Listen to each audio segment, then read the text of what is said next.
আসসালামু আলাইকুম রহমতুল্লাহি আবরাকাতুহ। প্রিয় দর্শক, মুসলমান থাকা সত্ত্বেও তিন শ্রেণীর মানুষ জাহান্নামী হবে বা জান্নাতে যেতে পারবে না।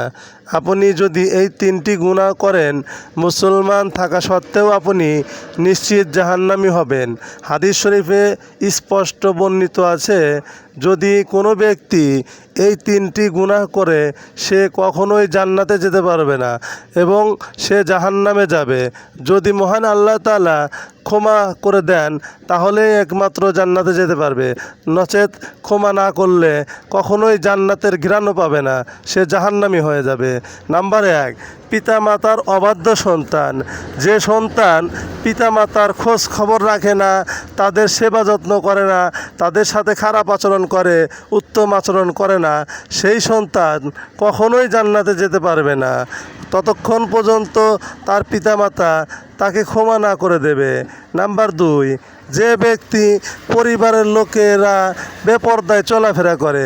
বেপরদায় চলাফেরা করার অর্থ মহিলাদের কথা বোঝানো হয়েছে, কিন্তু সে ব্যক্তি যদি এই বেপরদায় চলাফেরার ক্ষেত্রে মহিলাদেরকে বাধা না দেয়, এমন ব্যক্তি জান্নাতে যেতে পারবে না, সে ব্যক্তিও জাহান্নামে যাবে, এরা নিশ্চিত।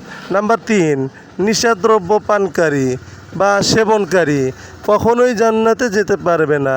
যেমন মদ, গাঁজা এবং অন্যান্য ইত্যাদি যত রকম নেশাদ্রব্য জিনিস আছে তা সব কিছু এখানে বোঝানো হয়েছে।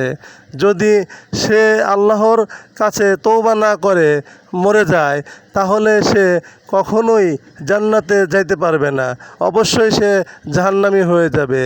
আর এই 3 শ্রেণীর ভিতরের মানুষ যদি আপনি না হন তাহলে কমেন্টে আলহামদুলিল্লাহ লিখে দেবেন ইনশাআল্লাহ। এরকম ভিডিও যদি আরও পেতে চান তাহলে আমাদের চ্যানেলটি সাবস্ক্রাইব, লাইক, শেয়ার এবং কমেন্ট করে আমাদের পাশেই থাকুন। ধন্যবাদ সকলকে। আসসালামু আলাইকুম রহমতুল্লাহ।